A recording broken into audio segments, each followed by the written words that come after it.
What's up, people? What's up, people? What's up, people? It is your boy MM2K back again with some more content for you. Today, what we're going to do is, and you might be a little surprised again that we're here, but what I want to do is I want to talk to you guys and gals because we haven't talked a long time on this platform.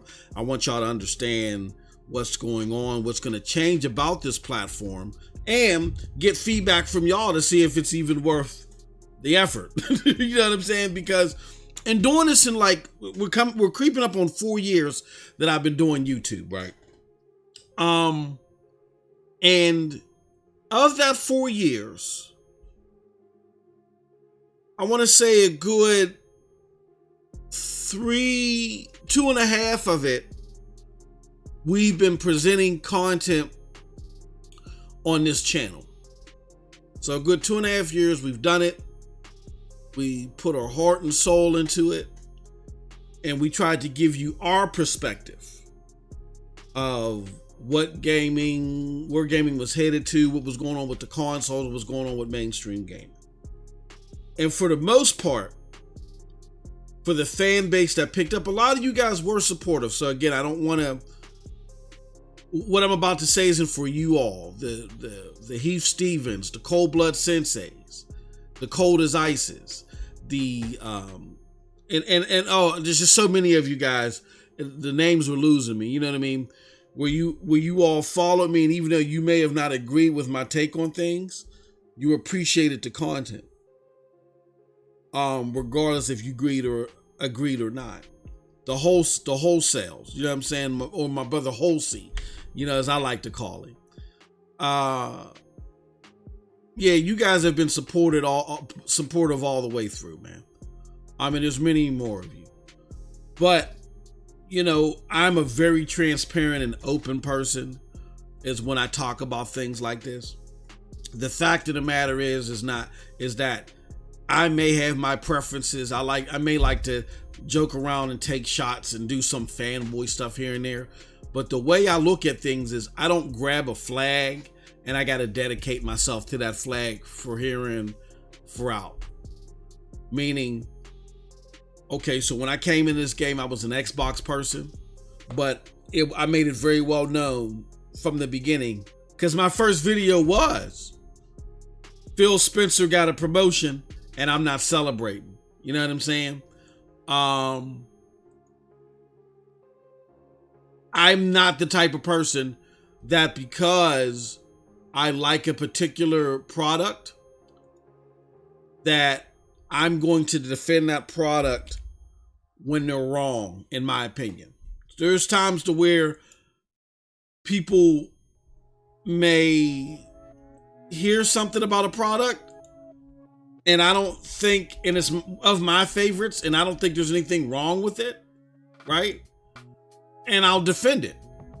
And y'all know me. Y'all know me from the Fallout 76, the whole debacle with that. Where the whole debacle with that, rather.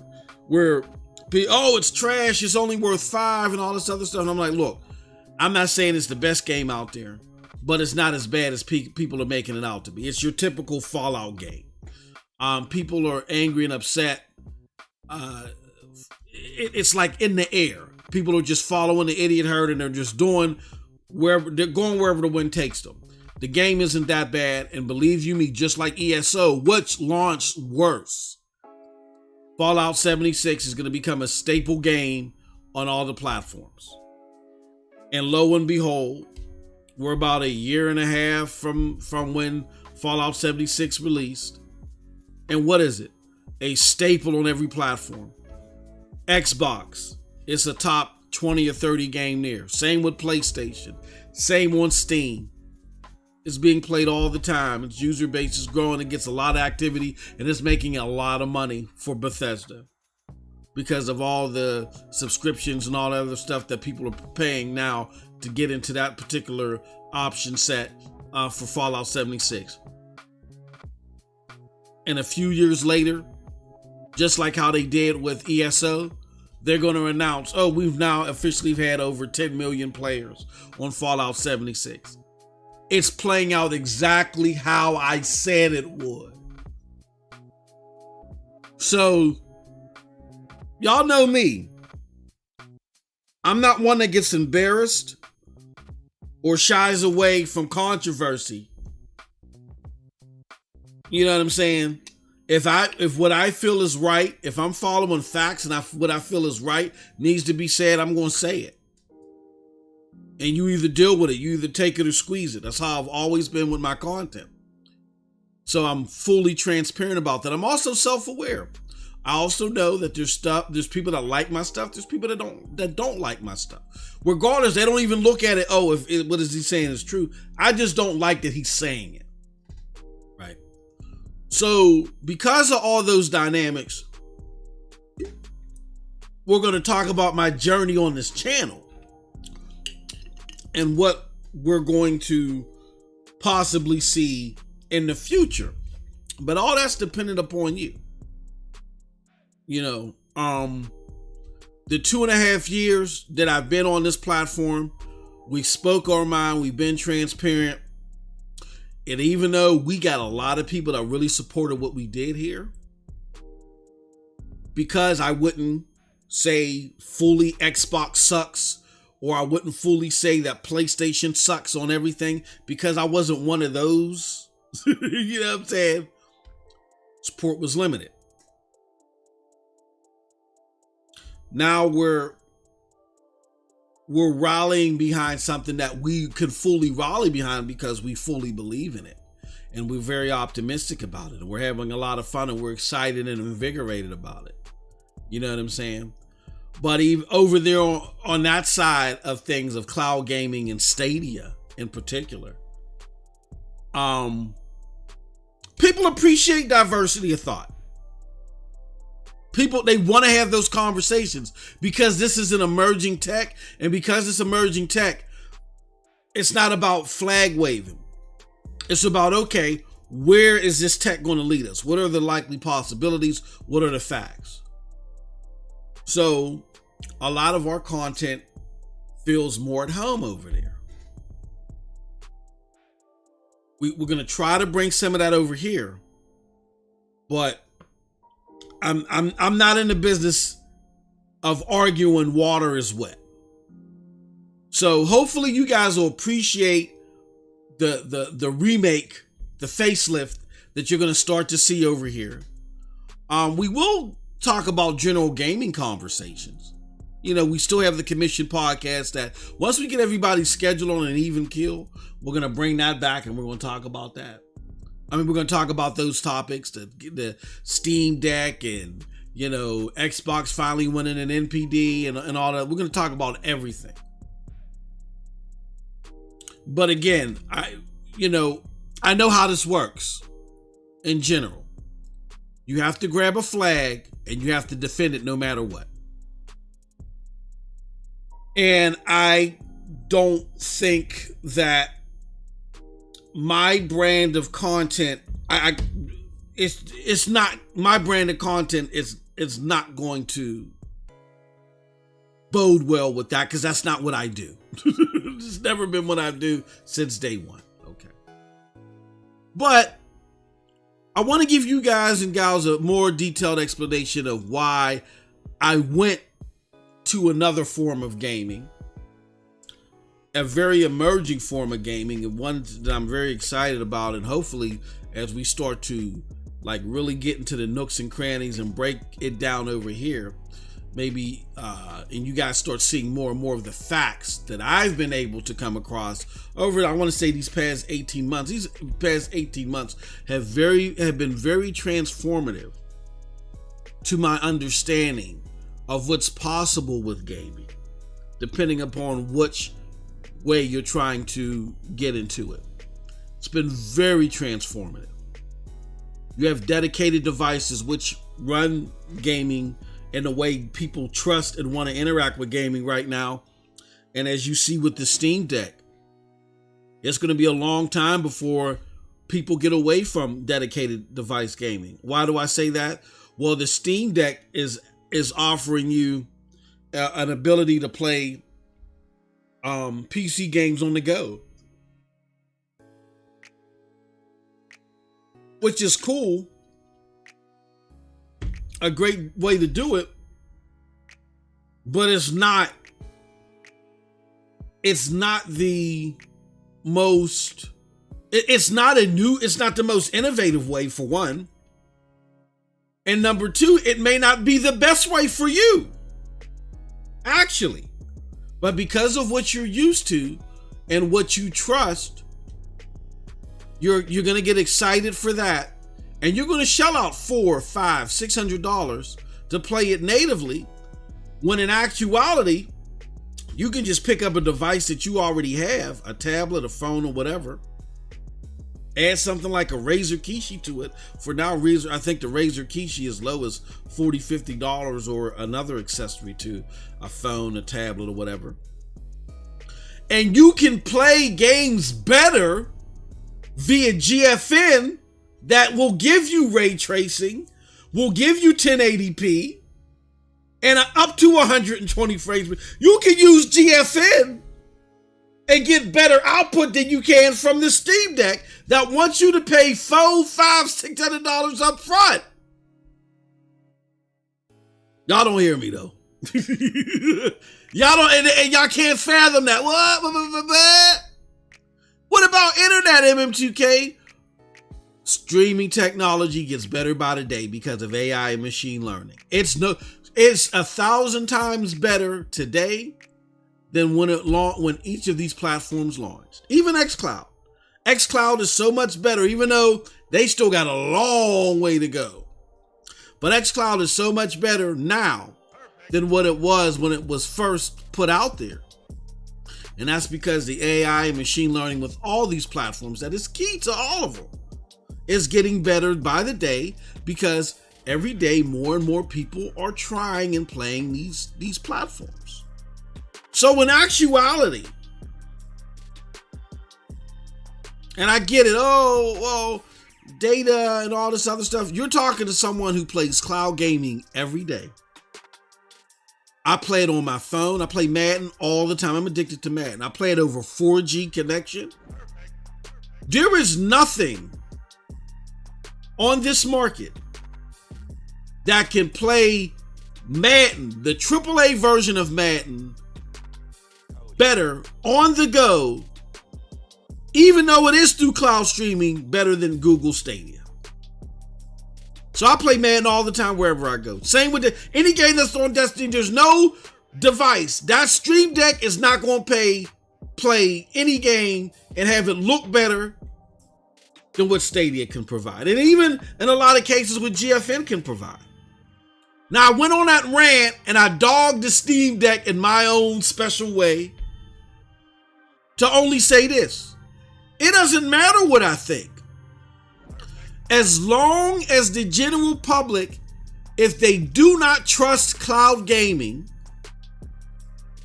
they're going to pay that $400, $500, $600 up front, even though they will likely get a better experience elsewhere, including having to deal with data caps, because the compression and the data usage now with these games are a lot better than what they were before, even at launch. Stadia uses so much less data now than it did before from launch. AI and machine learning and other processes that they go through, and they make enhancements on a regular basis. And it's easier for them to do that because the hardware is on the server cloud. So it's with them. They're not sending out patches via the internet to your box and crossing their fingers and hoping that it works. The hardware is with them. So it makes upgrades and enhancements like this a lot less cumbersome and a lot more effective. And there's a lot of that I'm hoping that we're going to talk about here on this platform going forward at regular basis, and it'll and the periodicness of when we drop content on here will grow if anticipation grows. But that's the type of jewels that we're going to drop here. Like for those of you that are really interested in doing and that is doing portable gaming with PC games, And I'm not saying that Steam Deck is useless. I mean, the fact that you could take off the Steam OS and install Windows on it and use it just as a portable PC, that's fantastic. And that's going to be great for tech enthusiasts anyway. What I'm saying doesn't apply to tech enthusiasts because dollars don't matter. They're not trying to save a buck. They want to try out different tech and see where it goes. But if you're somebody that feels like, hey, I can't build a rig because I don't have the money, or I don't have the time playing with codecs and bobecs, but I want to play these PC games, we're going to talk to you on why you might want to hold off on the Steam Deck and maybe check out GFN if your resources are limited like that, which a lot of people's resources are limited like that. For $10 a month, you can access your games over the cloud, play them with ray tracing, play them up to 120 frames per second, and get a lot, and even though it's over the cloud, get a lot better fidelity than what you're going to get on the Steam Deck. I think the Steam Deck is 12 or 10, 720 or 800p. I got a Pixel phone right now that goes up to 1400p. So when I play games via the cloud on my Pixel phone, it's going to look better than that $350 or $650 device you just bought. And I ain't got to worry about storage. So I ain't got to buy extra storage. And you're going to have to worry about storage. You're not going to have to worry about internet. But like I said, the data compression and the technology has gotten so much better. It's not there yet. It's not there to knock dedicated device gaming off of his socks. It's going to be a while before we get there. It's going to be years. It's going to be plenty of years. I want to say at least 7 or 8 years before, a cloud gaming platform completely eradicates an Xbox Series X or PlayStation 5. It's going to be a long time. Or I'm going to say a decent amount of time. However, me looking at this Steam Deck and me looking at what cloud platforms can do now, for those of you that are interested in doing this, and maybe you just weren't aware of this, you can sign up for GF and try it. You could try it right now. Try it on your phone. Try it on your tablet. They have a free tier, and if you have a Steam game, see how it works. There are pros and cons to GFN, but see how it works. You never know, right? So we're going to be discussing a lot of that here. I got an episode dropping Wednesday where you're going to see me actually playing games, the games that I like to play on the platforms that I like to play on. And then we're going to be talking about this stuff. And like I said, other content may follow. We are definitely looking to bring back the commission. That's going to be the content that we're going to look to bring every other Thursday. But again, more content will be based upon your participation, because I don't want to try to force this line of gaming and knowledge-based building on people that aren't looking to build their knowledge base in this regards. I've been doing a lot of studying of cloud gaming. I've been sitting with a lot of smart people that have actually helped build this technology, developers that are using the technology. We've interviewed them on the other platform that I'm on. And I've learned so much. And the biggest thing that I've learned is that y'all will come when y'all come. I mean, y'all gonna definitely come, but y'all will come over when y'all come over. It's not something that can be force fed to y'all. It's going to be something that y'all going to have to realize over time after you get past this initial part of not really understanding the tech, what's going on, the milestones, and just talking all this conjecture. When you start seeing this thing lasting and it improving day by day, at some point in time, then all of those negative notions will go away. There'll be a time for that. There are those of us, though, that are tech enthusiasts that can look past the 5 minutes of now, who did the research, continuing to do the research, understand what's going on with this tech, cloud gaming tech, and are excited to be in the forefront of this emerging technology. They want to get in on it early. It's like landing on unsettled land first. Yeah, you got to build the houses and stuff like that. And it's not built for everybody. Like, everybody ain't built to come on the journey and hit that new land first. You got the people that enjoy that stuff, building from scratch and building from the ground up. We're here now, but those are memories and enjoyments and things that they have that they appreciate. The rest of y'all don't want to come over until the houses are built and the meat has been cut and served and the malls are up. You understand what I'm saying? But when it comes to founders of this technology and what it even has to offer, is a lot of great stuff that it can offer right now. Like I said, I use the Steam Deck in comparison.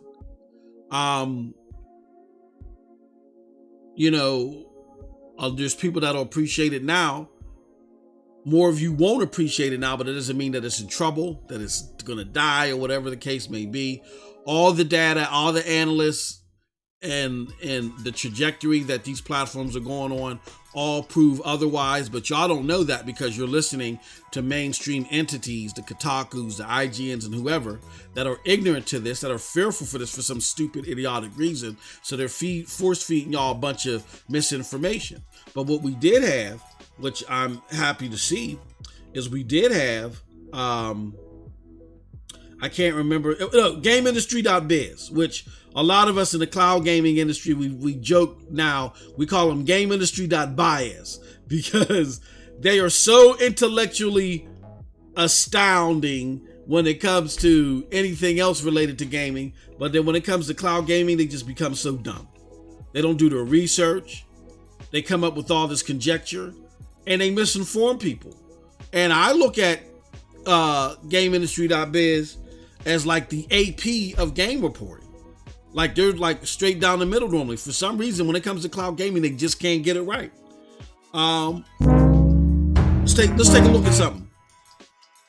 Oh, that's wrong. Let's do this. Let's go back here. We're gonna have to fix that. That's not right. Excuse me. And how the hell did it decide to pick that up? Properties. Yes. I'm supposed to want to pick this up.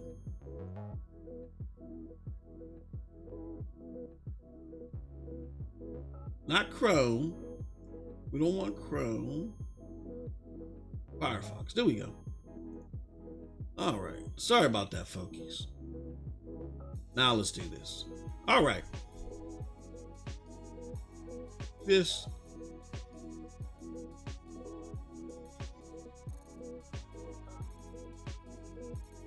Now you're watching the sausage being made as we... Okay, there we go. All right, so this is a tweet. Let me make it bigger, too. This is a tweet that I sent out not too long ago as our good friends at GameIndustry.biz had to come to a realization that all the naysaying crap that they've said and all of the hate that they've been given the platform, that maybe they was contributing to a bunch of bibble babble that didn't serve gamers, towards the greater good of understanding an emerging tech. An emerging tech that may not be for most of them, but one that is definitely growing, and one that maybe they can, you can provide a platform where they can keep an eye on it and see how its trajectory is moving properly. It may be at a point in time as far as its milestones to where, it's like watching a cake. You look at the cake, and because it's not ready yet, you don't say, oh, this is trash, it's going to be nasty, it's not ready yet. No, you just look and say, it's not ready. Some people like looking at the cake and checking it out early. Some people say, well, you know what, I don't care until it's done. And that's fine. But at least you talk properly about the trajectory of the cake being baked. Same applies to cloud gaming. So this is an excerpt from GameIndustry.biz where Stadia did a keynote. I want to say it was July 12th of 2021. They did a keynote and it was astounding. You saw a lot of great stuff. Them making their relationship with partners more profitable. as they're doing more different business models to incentivize games coming not only to the platform but to Stadia Pro. That's going to be a fantastic thing to watch. And then you also saw something that we talked about several months before it was released to the public. I don't want to say several, a few months before it was released to the public. We had a show May 13th of 2021 where we talked to the public and we said, hey, look, we can't tell you who, but we want to let you know on good authority that we were informed that Stadia, or Alphabet, the parent company of Google, has doubled down on Stadia, and they've made significant investments towards the development of tools and other things for their third-party relationships to get more games on the platform faster and smoother. I said, so it's going to be a hot Stadia summer. I said, because a lot of this stuff is going to be coming out pretty soon. We told y'all this in May. It finally got revealed, actually almost to the date, 2 months later. We revealed that information May 13th. On July 12th is when it was released to the public via this keynote. So again, we've been talking to people in the know, developers, engineers, techs, and to people that have serious connections to what's going on with Stadia and other cloud platforms.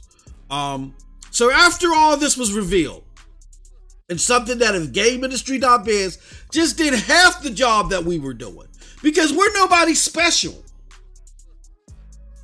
There are so many things that we've come across that when we see entities like GameIndustry.biz and IGN, they gloss over it and they tell the complete opposite of the reality when it comes to these things.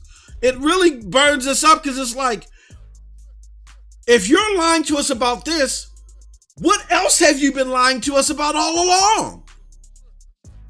What else have you been doing lazy journalism about all along?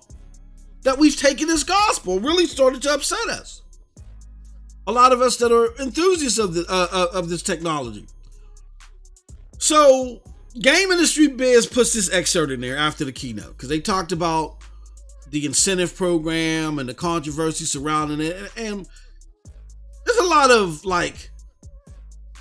saltiness in the article. It's like, well, I mean, you guys are persisting with this thing, and we don't understand why.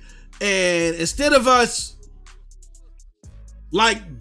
doing our homework and talking to you and understanding what you're telling us and figuring out why, we just want to act salty. But here's one part that they couldn't deny despite the saltiness of their article.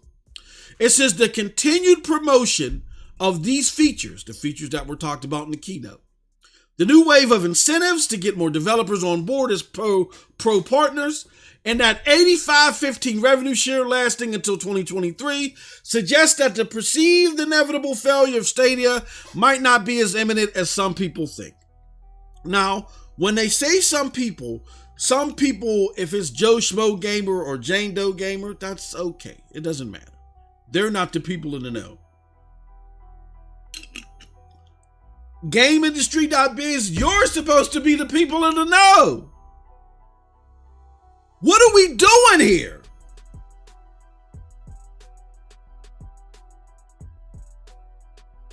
What are we doing here? Amazing. Really amazing. And flabbergasting at the same time, the amount of ignorance from publications like this, and they do it routinely. And we've had to call them out, and they've gotten peeved with us, but they couldn't out debate the fact that they were wrong. Digital Foundry is notorious for this.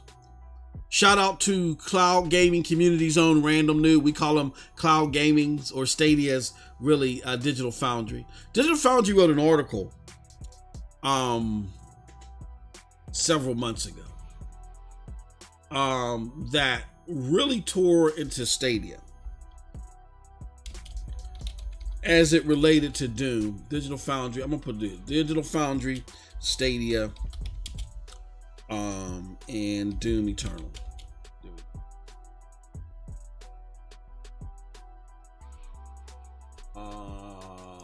So let's put this up here for you guys.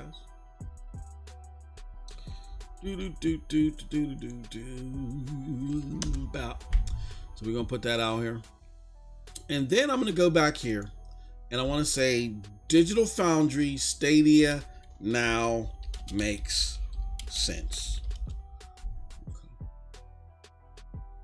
Just to show you guys that we're not capping. It's just that you guys don't know this stuff because you don't care to look for it. I understand you're into your dedicated devices, but understand that a lot of, and I know what you don't want to do is you also don't want to believe that the entities that you pull your information from would go to this extent to lie. Because again, if you were to understand that and realize that, then you got to ask yourself, what else have they lied about? And if you're a content creator like myself, because I had the same concern, what have I gone off of from these people that then I was spreading lies about? Right? All right. Well, let's do this. We're going to first go here. Doom Eternal on Stadia looks great, but the lag is just too high. This is an article written by Thomas Morgan of Digital Foundry. I'm just going to go to the bottom here because this is the one that really summed it up to where I think Digital Foundry got a response that they really didn't expect. The unavoidable conclusion is that a game that is simply a lot more fun to play on a local console, as far as Doom Eternal is concerned. Once you bundle in the field of view option, the improved terrain, and the snappier input, it's hard to justify going with Stadia purely on the grounds of convenience, unless you don't have another console available. It's certainly playable, but to appreciate the hard work id Software put into nailing Doom Eternal's high-tempo action, there are much better options out there.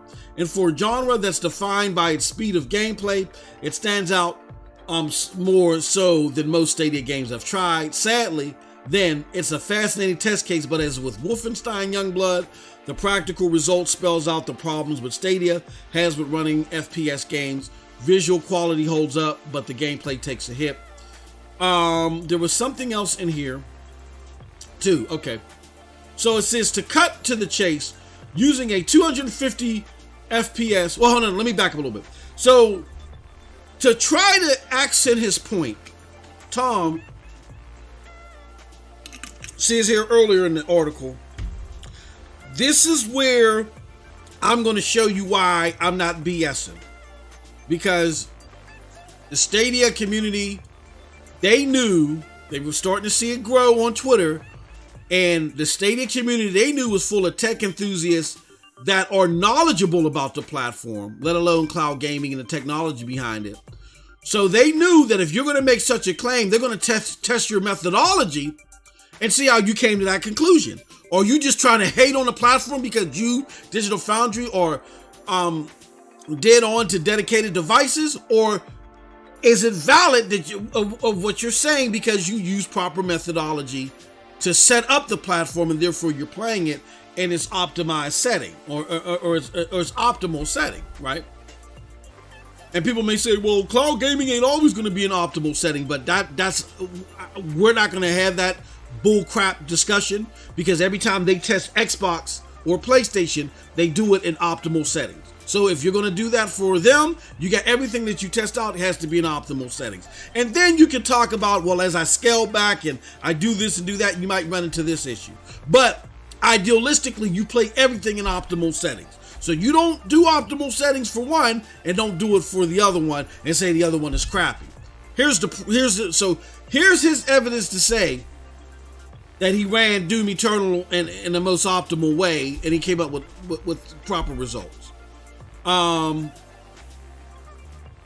He says, to cut to the chase, using a 240 frames per second high-speed camera, the difference between pressing the fire button and the action playing out on screen sees Stadia adding an extra 79 milliseconds to 100 milliseconds over the same motion executed on Xbox One X. Just to be clear here, 79 to 100 milliseconds is the extra latency you get by playing Doom Eternal on Stadia.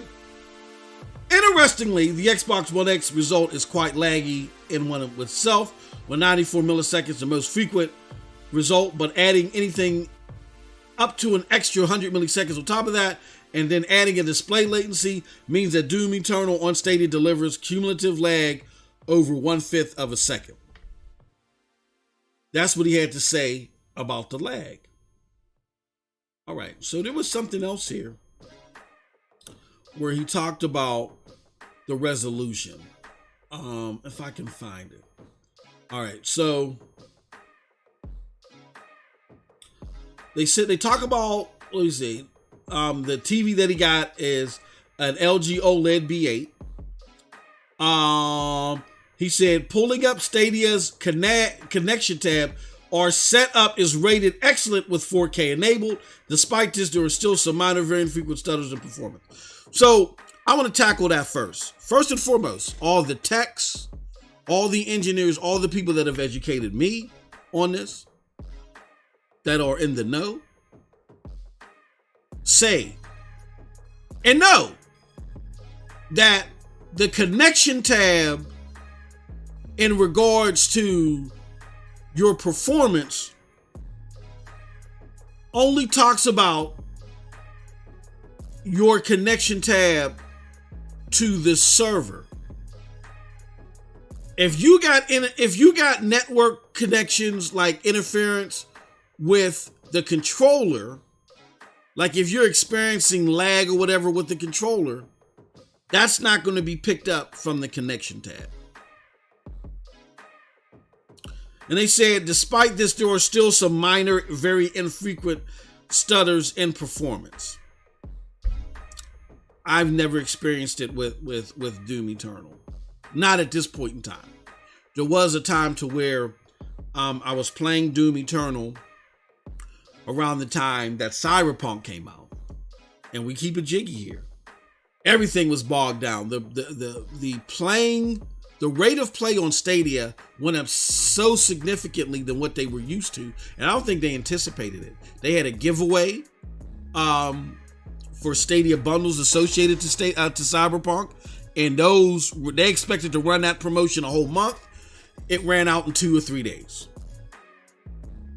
Best Buy, the only retail store that had Stadia in stock, ran out. They didn't have a supply for a whole month. They ran out. That's how popular Cyberpunk was and made Stadia altogether. So, that's when I experienced lag with Doom. I experienced a little bit lag with everything. But I've never experienced his infrequent stutters that he's talking about. And I'm not to say that is not possible, but that's not the big kit and caboodle. The title of this is Doom Eternal on Stadia. It looks great, but the lag is just too high.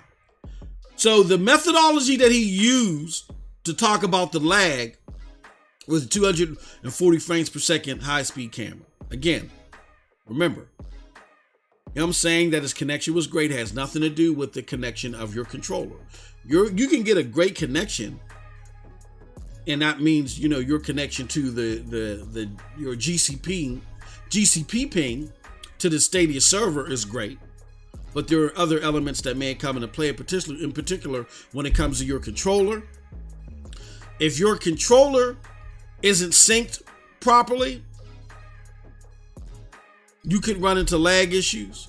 Or if you're not connected to a 5 gigahertz connection, you could run into issues with the controller. The controller is using a Wi-Fi connection, not Bluetooth, a Wi-Fi connection. It is communicating to the server where the game is at.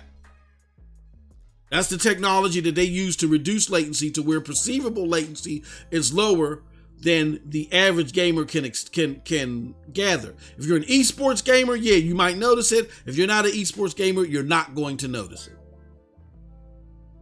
So therefore, this extra 100 milliseconds of lag that he talked about way back when Doom came out, to the engineers and the techs and the techie people that I spoke to, they said it was impossible.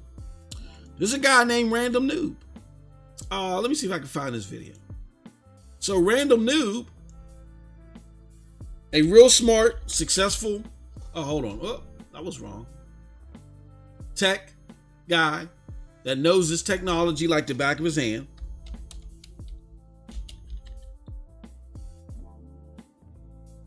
Said this is baloney. And let me see. He said it's baloney. And he ran his own latency test. Let me see. Random noob. Let me see. Latency. Random noob. Stadia latency. Doom. Eternal. And see, all this stuff is at your fingertips. You guys don't realize it. And here it goes. Copy link. This is my good friend Random Noob. He's one of the people that has educated me. I've had various conversations with him. I would play his video, but I don't want to... you know what I'm saying? Just check it out. Doom Eternal latency test. So he ran his own latency test using proper technology to figure out the latency. And he came up with results that far were better, as you can see here, than what they were talking about here. So here's how latency works as it relates to the human eye. As you can see here, these are results from his. And this is when the game first came out. It's been a lot better right now. Shout out to Justin Aberti, formerly of Google. He's now got his own independent company to where they've zeroed down the latency to be under 100 milliseconds, I think it is, which is amazing for a cloud platform. You just don't see that with cloud platforms. Under 100 milliseconds. But when it comes to latency, the average human eye, which again, these techies will tell you, cannot perceive latency under 170 milliseconds. The trained human eye and a reaction for the average gamer, even the gamer that plays a lot, unless they're an esports gamer, they don't perceive latency. That's why perceived latency is a term. You got to look it up on Google. You don't perceive latency under an additional latency, rather, under 170 milliseconds. So when he ran his tests, he came up with 141, 155, 130 milliseconds. Digital Foundry said you're getting 100. You're getting 100 plus 94 milliseconds. Remember? He says Xbox One X result is quite laggy within itself with 94 milliseconds. And he says that Stadia adds an additional 100 milliseconds. When Random Noob did his tests, that wasn't the case. 141, 155, 130 milliseconds. Now you guys might be saying, well, who cares if this guy did this test? Digital Foundry did. After the Stadia community that is full of techie people, full of engineers, full of people at Google. I've gamed with people from Google that worked at Google. So when the Stadia community pushed back, and then Stadia themselves contacted Digital Foundry and said, did a Bill Duke, excuse my French, but you know you done fucked up, right? You know you done fucked up. Well, they did a Bill Duke and called Thomas back. Did a Bill Duke from Menace to Society. You know you done effed up, right? You know you done effed up. And said, what is it that you guys are doing? You're supposed to be Digital Foundry. Walk us through the process that you're doing. This is cloud gaming. You don't do that. What do you do? When they walked them through, they said, okay, you guys should be good. Do it again. Here's what Tom had to say. He said, in returning to Google's cloud service, we also wanted to take an opportunity to go back to Doom Eternal and revisit our latency metrics, a key point of criticism in prior coverage. Yes. Was Stadia just having a bad day when we tested it? Was there something wrong with our network? Could we bring latency back down to impressive level we saw in our Stadia review? If y'all remember, Stadia was reviewed way back when by Richard Ledbetter, and they actually did latency tests on certain games, not all of them, but in certain games, Stadia had less latency than the Xbox One X.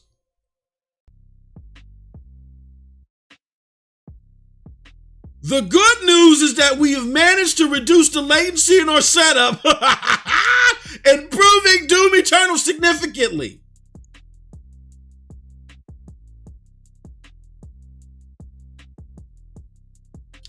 They said Google itself asked for permission to access our telemetry, but our end goal is to give the system the software the fairest assessment we can. So we spend a lot of more time investigating the metrics and looking into optimize the experience ourselves.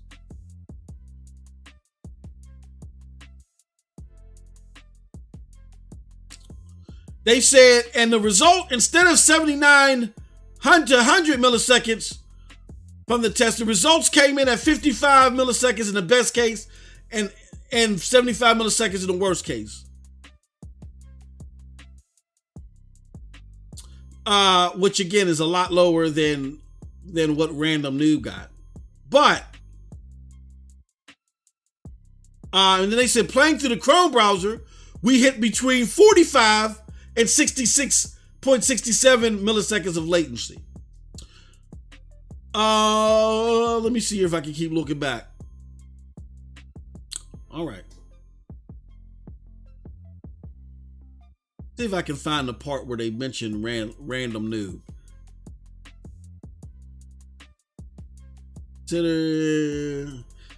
I can't find it, but they talk about Random Noob in this article.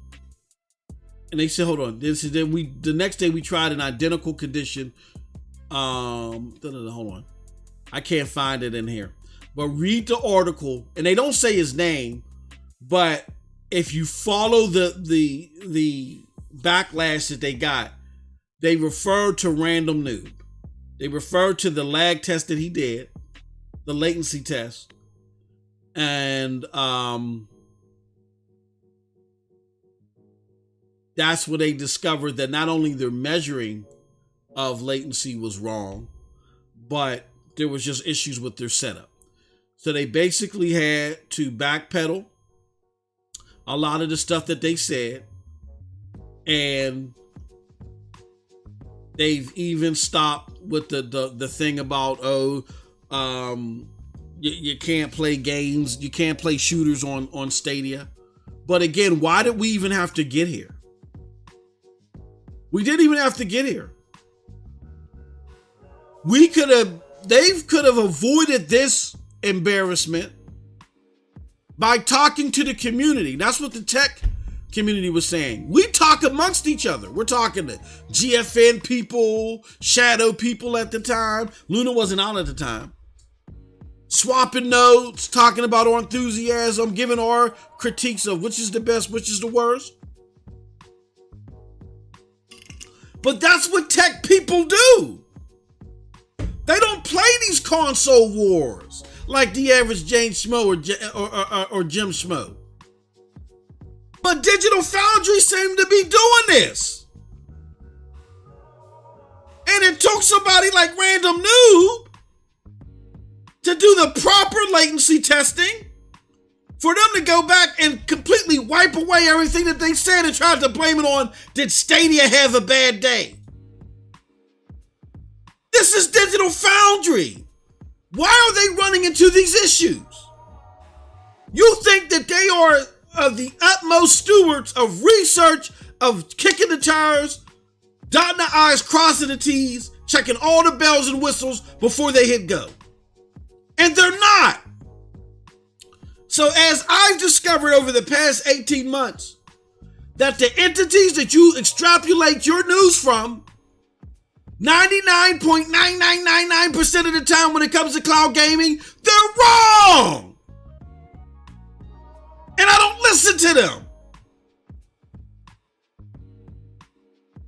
But the problem is, you still do.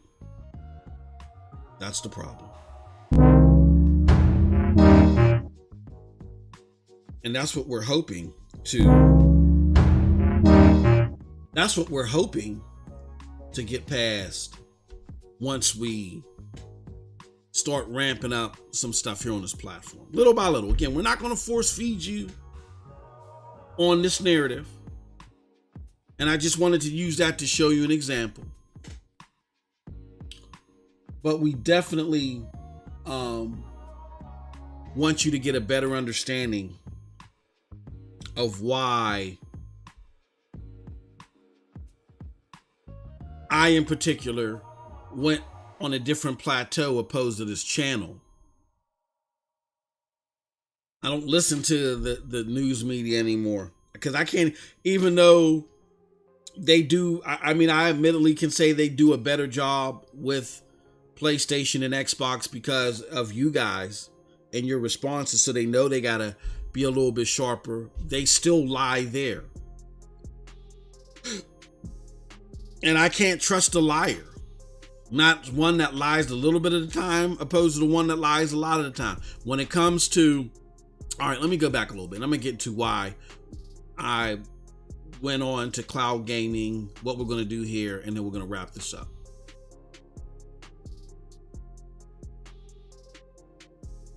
I'm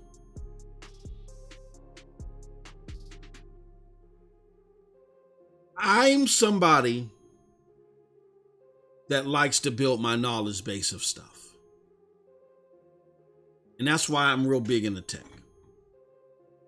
I also have a career of 30 or 25 plus years working for a Fortune 500 company, doing data analysis and a host of other things, host of other stuff, right? So I fed my family on that time having to be accurate. When you're doing data analytics, you have to be accurate. That's what I fed my family on. That's what kept our lights on. So I got to produce formulas, work within spreadsheets, use SQL, whatever the case may be. And I got to go behind the scenes in QA, my formulas, and make sure that before I go live with any way to produce something, that it's accurate. As a matter of fact, and I've been so dependent upon that because for my area, a lot of the stuff I had to do, I did on my own, where I've created a lot of tools in order to do it.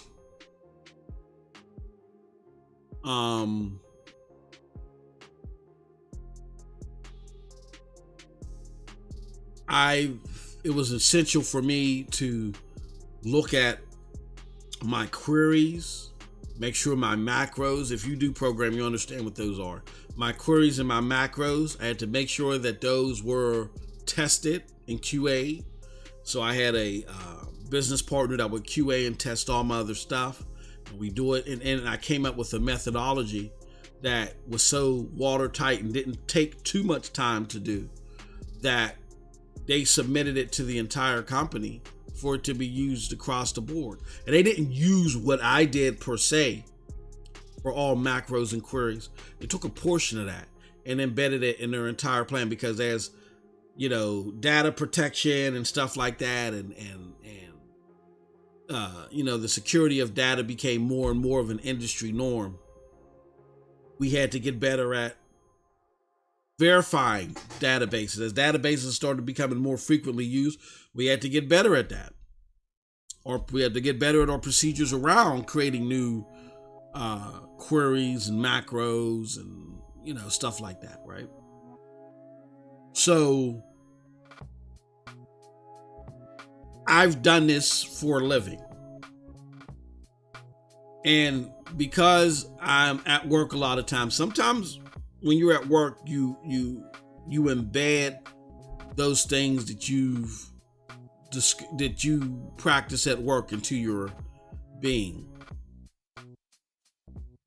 So if I knew that a source was bad, whether it had a little bit of bad information or a lot of bad information,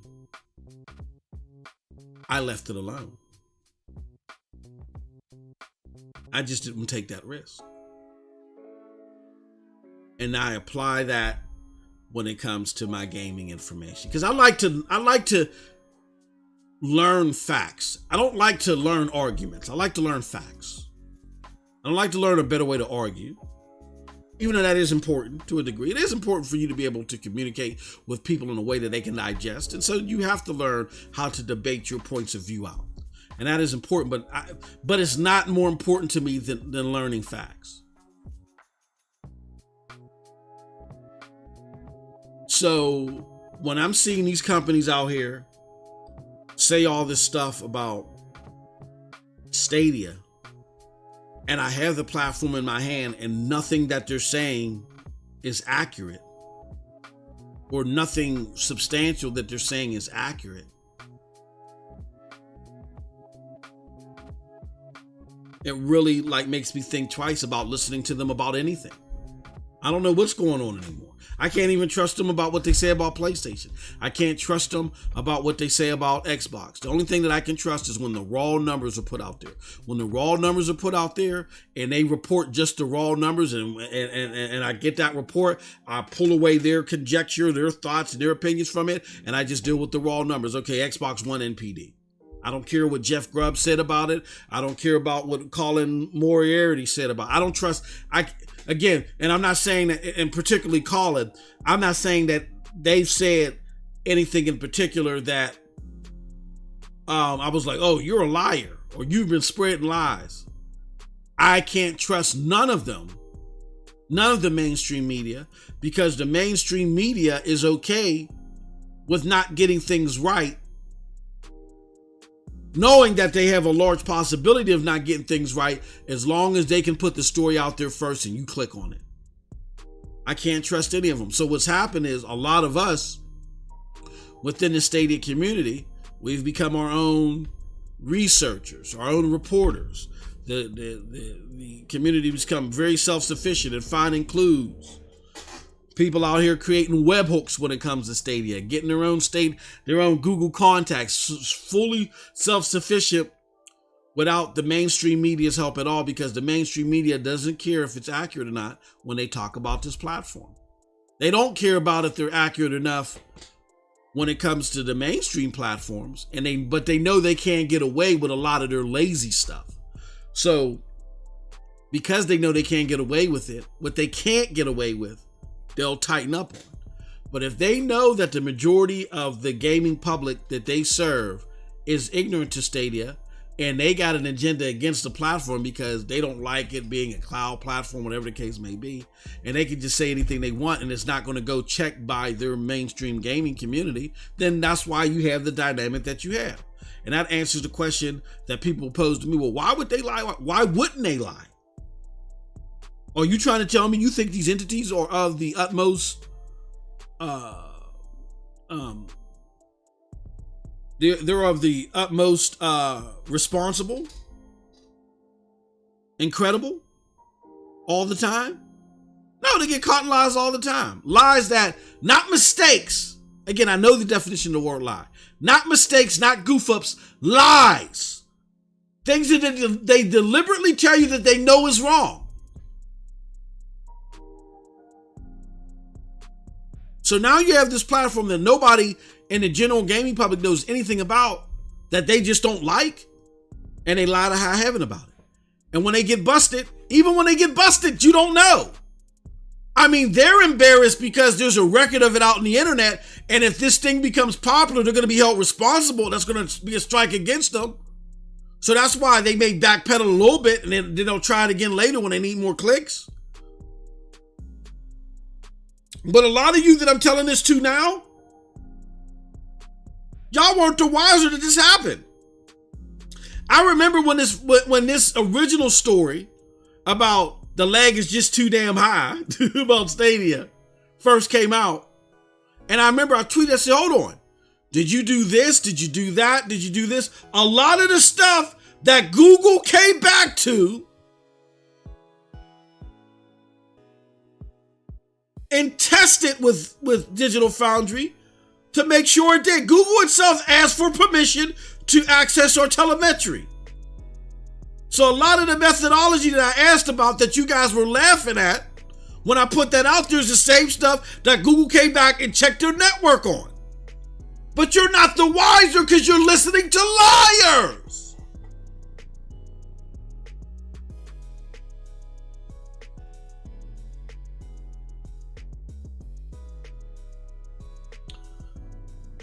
So let's talk about our journey. let's get out of it. Let's talk about our journey.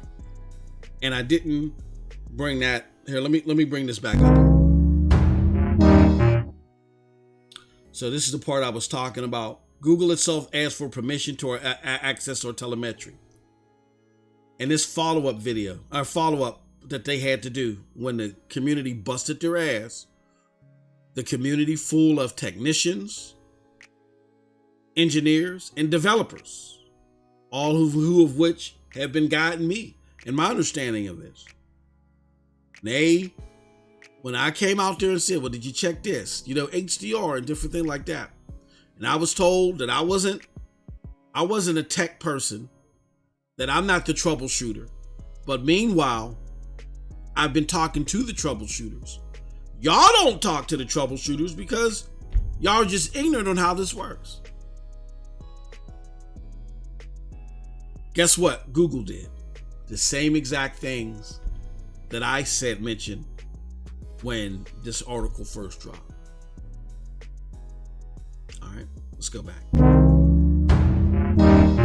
All right, so why I left during general gaming and I went over to cloud gaming in particular, in the cover of particularly Stadia. Here's why.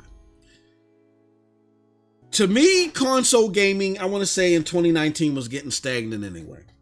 Shout out to my bros, Broadband Bullies for life. If you live under a rock, there's no way that, there might be some of you that are listening to this that come from the Stadia side that may not be aware, but if you're one of those rare few and you haven't checked out Broadband Bullies content, check us out over there. Go to broadbandbullies.com where we got some of the craziest stuff over there. It is hilarious. Check my brothers out. Now, I haven't been on a show. If you guys are familiar, I was on content way back in the day. I made a guest appearance or two not too long ago, and it's been difficult for me because of my schedule. For those of you that come from the Stadia side, y'all know, because I'm very transparent with my schedule, I got to shut it down at 5 p.m. There are some rare exceptions to where if somebody says, hey, MM2K, can you do a show here? Or when we tried to do the commission, hey, we're going to do a show at 7 p.m., 8 p.m. I got to go to the general, which is the wife. Hey, sweetheart, can I go play with my friends? You know what I'm saying? And if it was okay. And then plus there was some other things I was doing with my mother-in-law in the afternoons as well. So I got to get coverage with that. And my brothers, they run shows in the evening. So, consider it a Broadband Bullies PNTS double dose. You get an MM2K. Well, you get Next Gen 720 in the mornings during Twitch Wars and during his streams. Then a little bit after that, I may pick up and do my content anywhere between 10 and 5. And then my brothers at Broadband Bullies, they do the damn thing. You know what I'm saying? After, starting around 7 o'clock usually. You know what I mean? So you get a good round the clock feed of gaming. So definitely check it out. Broadband Bullies PNTS Network. And you see a lot of our PNTS network shows showing up, and then go to broadbandbullies.com. Check us out there. We're doing a lot of great stuff there. All right. A lot of funny stuff as well. With that being said, here's why I left this channel for a while. Console gaming was getting stagnant to me. Xbox definitely wasn't in the game. PlayStation was doing better, but I wasn't, I didn't feel like, there were games like God of War and Last of Us 2 that I appreciated, but I didn't like all that. I wasn't excited. I was appreciative of what PlayStation was doing, but I wasn't excited about it. So I said, most of my time is going to be spent playing AAA multi-plat games. I might as well go where AAA multi-plat games are the best. Now, the best is subjective. A lot of times we take the best as meaning the best performance and the best fidelity. And yes, if you got a powerful enough PC, it's going to smash what's capable with a console. Here's the problem. When you go to PC, and shout out to my bro King's Blood, because he says this all the time, which is true. Unless you have the most expensive parts of everything, the most expensive motherboard, the most expensive RAM, the most expensive video cards, the most expensive everything. You have to configure all the damn time. So you're talking about building a PC for $5,000 or whatever the case. You got to configure all the damn time because the fact that you're over a PC, you're looking to get at least 60 frames per second, good great fidelity and all this other stuff. And unless you have the top of the line stuff, you always got to compensate for something. And then you're doing a lot more tweaking. You know, let me check my FXX to change it to FFX 16 or whatever, all this crap that you got to do more than you are playing the game. So I tried to switch to PC gaming. I got great results, but I wasn't happy because of all the damn switching and gears, levers that I had to pull. And I remember one particular stream. This was like a low point for me. It was a low point in gaming for me. And shout out to my bro Cold Blood Sensei. This was low. I joke about it, but I was as far as my content was concerned, I was at a low place. Because I had went and spent all this money on this PC. I had got a 2070. I've upgraded the RAM. I mean, the thing was decked out. And then just temporarily, because my cousin wanted me to build a PC for him. He had bought all these expensive PC parts, and some of them were better than mine, so I was using some of his parts. You know what I'm saying? And so I had a M.2 hard drive. It was decked out. Was it King Blood decked out? No, but it was powerful. And I'm trying to stream now, playing individually by myself without streaming. I got no problems. But then I'm trying to stream, because I'm a streamer, I'm a content creator. And I'm playing all these games and I want to, share the experience with my community. And I go to stream these games and I can't get 60 frames per second. I wasn't expecting 4K 60, but I was having difficulty getting 1080p 60, 1440p 60. I was having difficulty getting 60 frames per second at 1080p. Because the streaming technology was sucking up bandwidth, and then you had to tweak the streaming tech. Then you had to tweak your PC. It was just a mess. Now I remember middle of one stream, I literally spent the whole stream trying to fix the game, and it was my brother Cold Blood Sensei and I think Raging Out in the chat, and you just could hear it in my voice. I'm sorry. I'm trying to get this. I'm sorry, y'all. I'm sorry. You know what I'm saying? And then I finally gave up. I gave up and I said, well, the hell with it. I'm going to go back to my console and I'll just stream that. But then I'm already used to 60 frames per second gameplay. So I couldn't go back to 30 with PC. So I was done. So then you had a period to where I wanted to game, and I could definitely game, but I felt like when you're a content creator and you're trying to put content out there for the people and interact with the people, and something goes wrong, like you can't capture something and you can't put it out there. And this may sound sappy and pathetic or whatever, but when that can't happen, it's not a good feeling. So I didn't even want to game. I'm like, damn, I can't even stream. I bought all this shit. Excuse my French. I went and bought all this shit, and I can't even stream right. Like, this is ridiculous, absurd. And then when I talk to Streamlabs, they're of no help. Streamlabs, it's the best option, but it's a horrible product. So I was in a funk. Wasn't playing games much. I was doing videos still. And then but I was doing a lot of testing. So I said to myself, okay, well, I'm not going to be able to stream games, but I'm interested by this cloud technology thing. So let me test this out more, and I'll make a lot more of my content around that. So I started doing that, and I tested them out. And I was starting to get interesting results. I said, oh, this is cool. I like what's going on with this cloud gaming thing. Let me see here. I want to show you guys something just to show you that I'm not capping. Because a lot of people think MM2K NDA. A lot of people think that I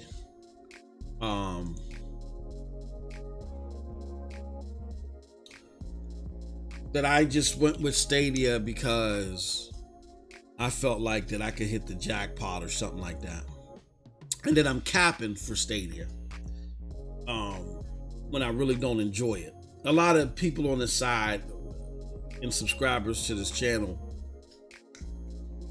ask me that when they come over, when they see Stadia Dosage and they say, MM2K, you really don't like Stadia. Like, you got a PlayStation 5, you got a PC. Like, come on, bro. Like, we know what's going on. And I say no. I'm really enjoying playing it. As y'all can see, this is Stadia gameplay of Rainbow Six Siege on the screen. I'm really enjoying playing this game, or these games here. It opens up so many possibilities for me. And it does it while giving me more convenience than I've ever had. I want to show you guys something though, before we get into all that. So, while I was testing this stuff, and before I got Stadia in my hands, because I ordered it, I tried to cancel my order, but it was too late. Now, because I had saw a lot of the AMA and just they fumbled their message right before launch. They did heavily. It was bad. They were getting decimated in the media, right? And I think a lot of the negative stuff that they get right now was because the media can be harsh.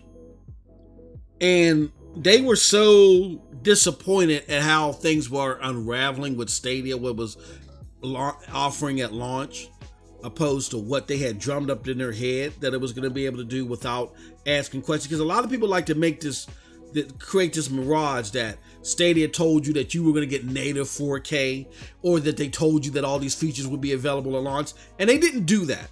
What Stadia did is they created a conference for game developers, hence why they unveiled Stadia at GDC.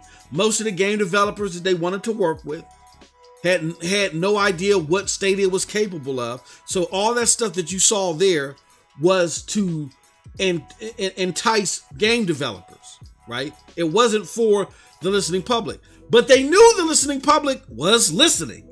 So as the listening public saw this stuff that was for developers, and they were getting themselves excited and filling in the gaps of information that Stadia had not told you yet with their own conjecture.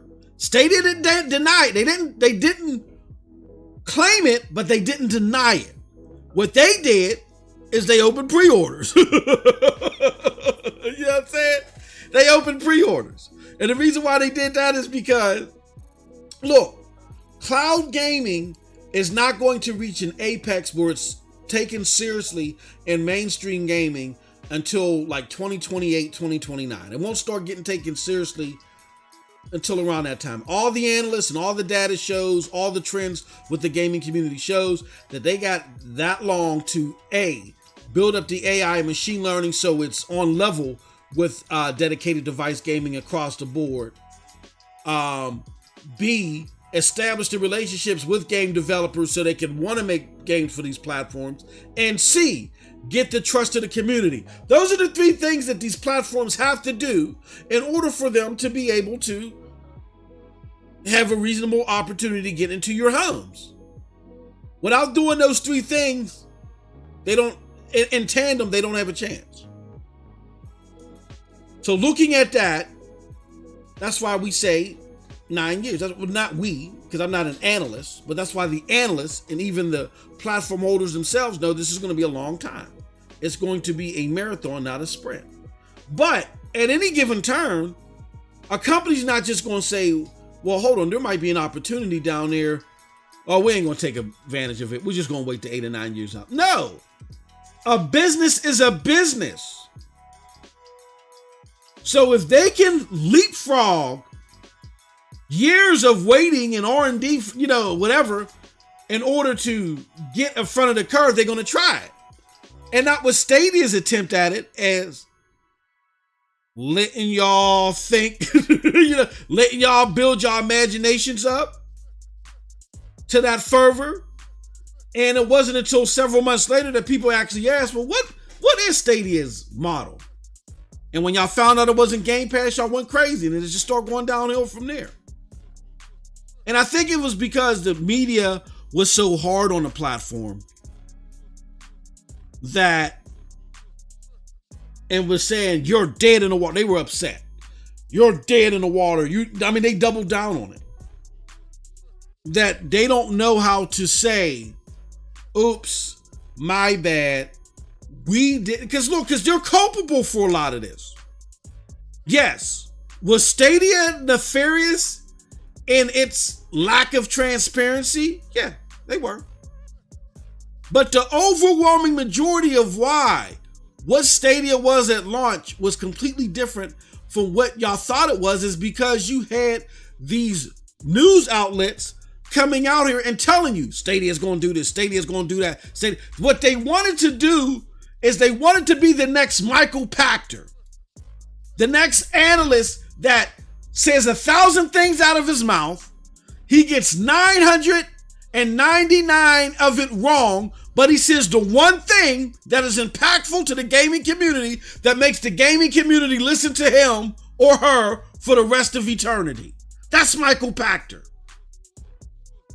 Michael Pachter has not made a right prediction, I think, for 2 generations now.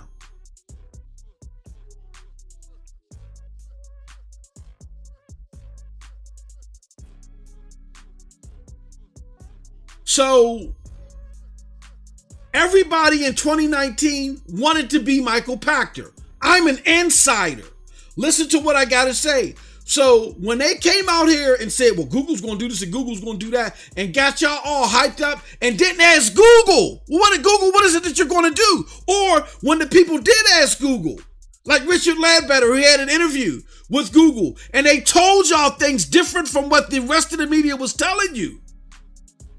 And y'all got egg in your face because y'all thought the product at launch was going to be this thing that was going to try to fight PlayStation and Xbox ferociously, and it wasn't.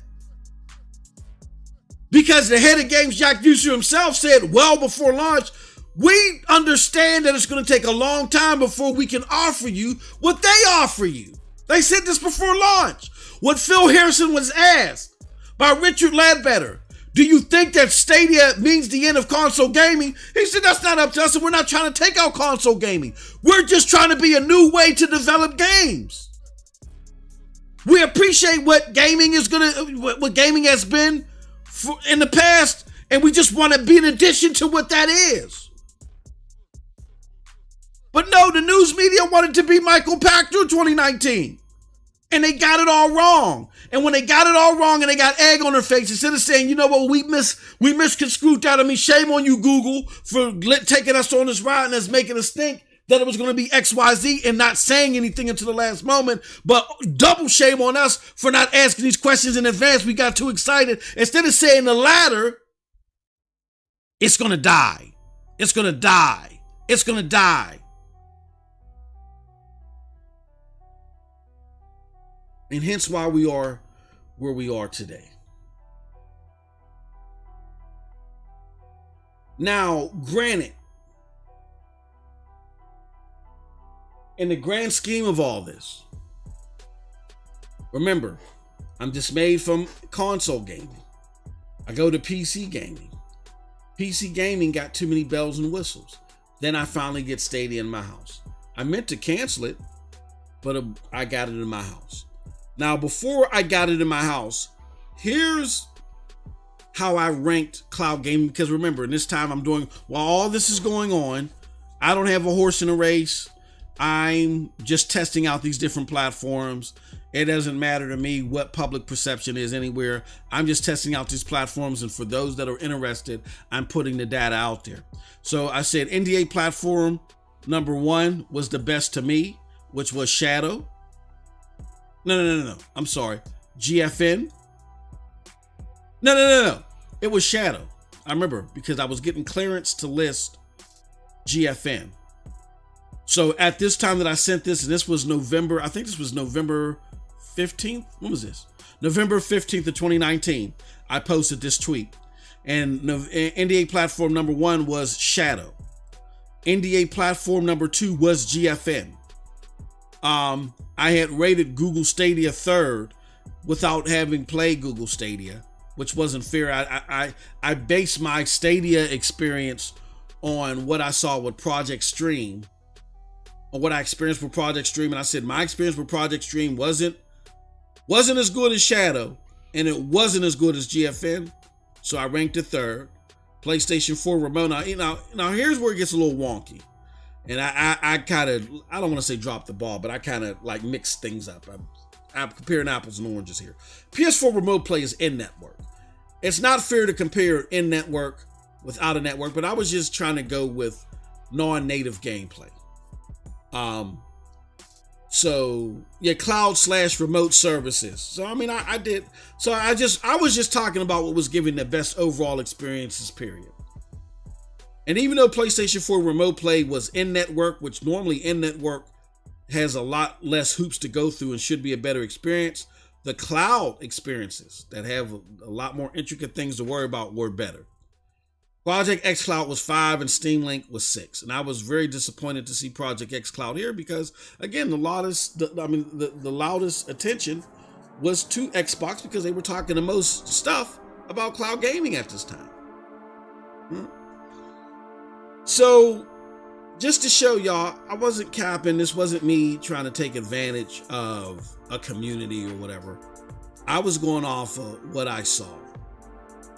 And that was until I saw Google Stadia in action. And I remember playing Destiny 2 on it. And I had streamed it to Twitch. I've since brought that stream from Twitch to Stadia Dosage News to preserve it. But it's in 720, but it looked a lot better. But I was so amazed that from a Chrome browser, I was getting this 1080p play that was flawless, 60 frames per second. I kind of noticed a little bit of lag, like within the first half an hour of me playing it on the Chrome Cast Ultra. But then after that first half an hour, it's like I turned it off, turned it back on, and any perceived latency that I had was gone. Then I said, well, let me do this, because my son was on YouTube. My wife was watching Hulu. She was watching Kardashians, 4K on Hulu. I believe it was. She was watching something 4K on Hulu. And I said, well, this is the time that I'm going to play Stadia. And we're going to test this out. We're going to record. And if it's crap, it's crap.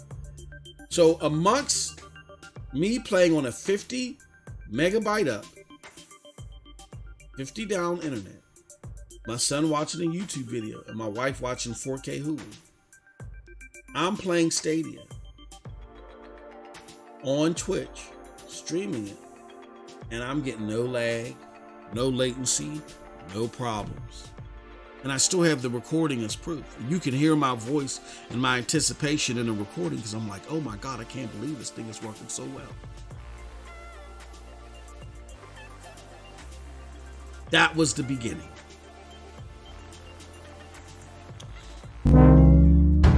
Then what happened was, okay, I was like, this is cool. I said, when this thing gets more games, I really want to play this way. I said, because I ain't got to worry about the codecs and the bobecs and all this crap trying to get the stream together. Like when I stream games from now on, I'm going to stream them from Stadia. That was going to be my big whoop to do with Stadia. I said, whenever I stream games, I'm going to stream games with Stadia. That's going to power my game streaming on Twitch. And at the time, I was still under the impression that Ubisoft Plus was just a few months away. That got pushed back. And then we got hit with COVID and everything got pushed back. But I said, okay, now Stadia has a use in my home.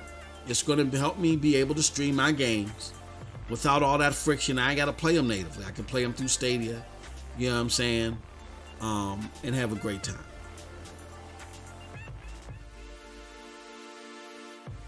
And a lot of people look at that and say, okay, well, it's great that Stadia has a lot of convenience in MM2K.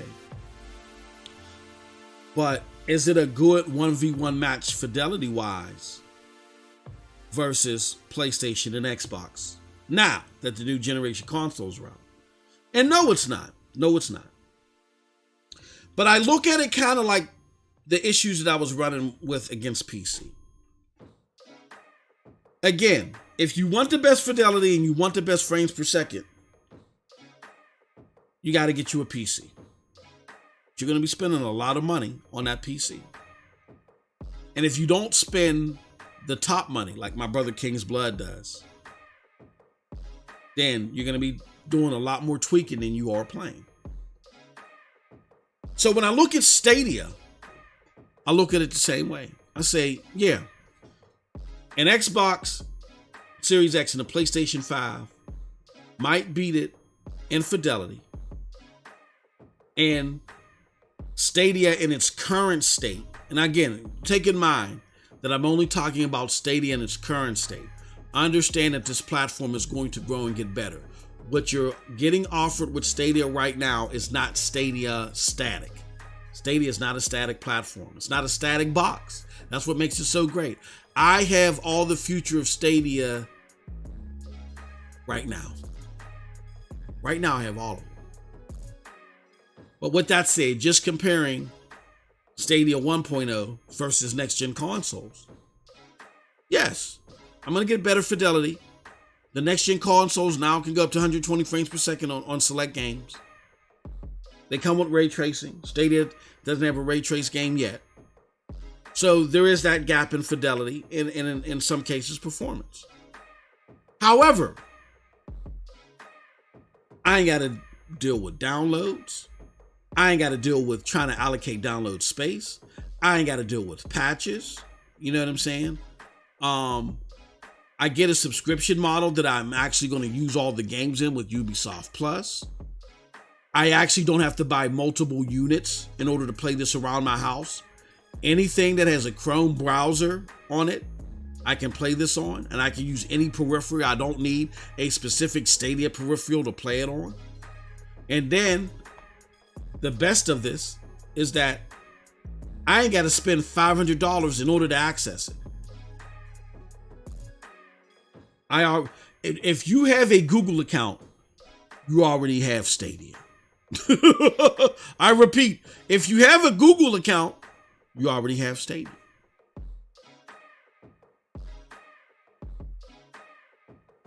All you got to do is just go to Stadia with your Google account and start playing.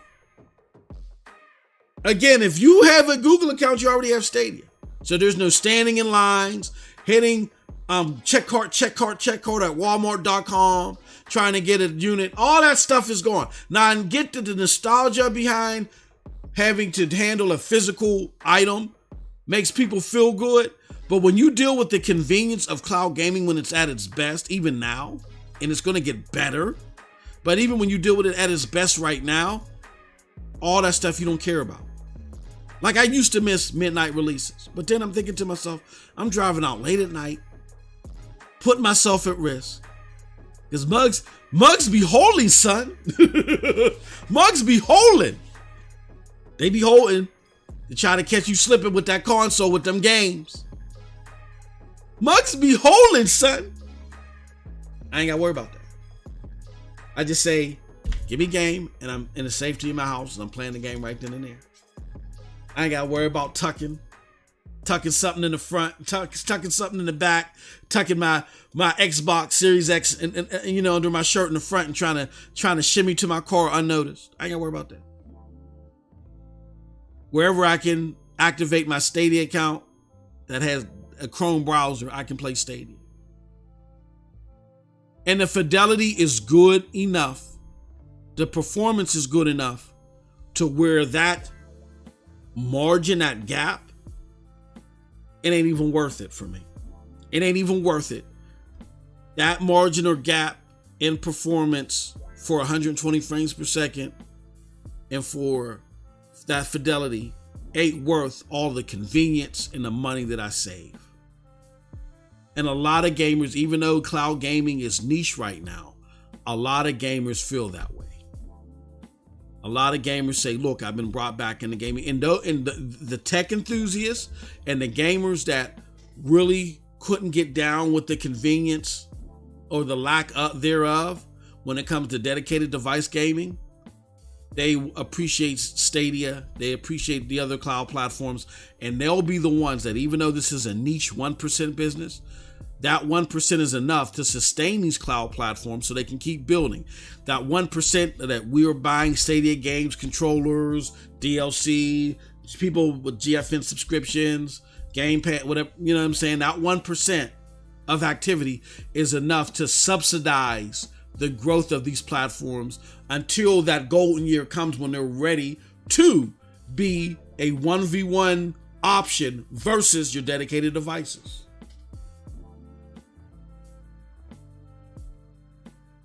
So I'm getting all that. And as you can see right now, this is Stadia.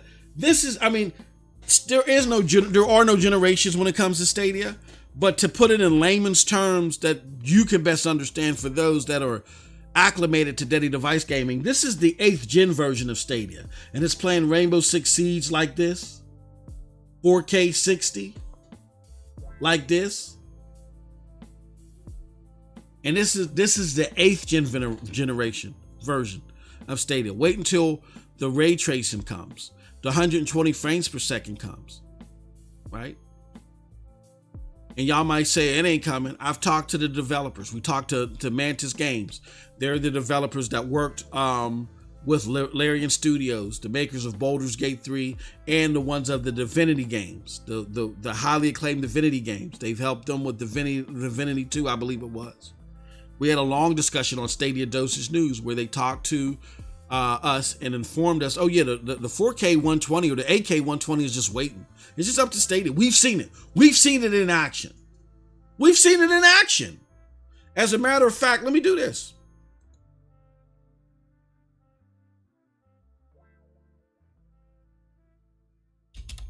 Let me do this. Because we interviewed them the day after this article came out, and we spoke to a different person, but this article came out where our good friends at stadiasource.com, let me see here. Our good friends at stadiasource.com, they sat down with Mantis Games too. Let me see if I can find it. Oh, fine. Give me a second. 8K. There we go. Hold on. I don't think that's it. Hold on.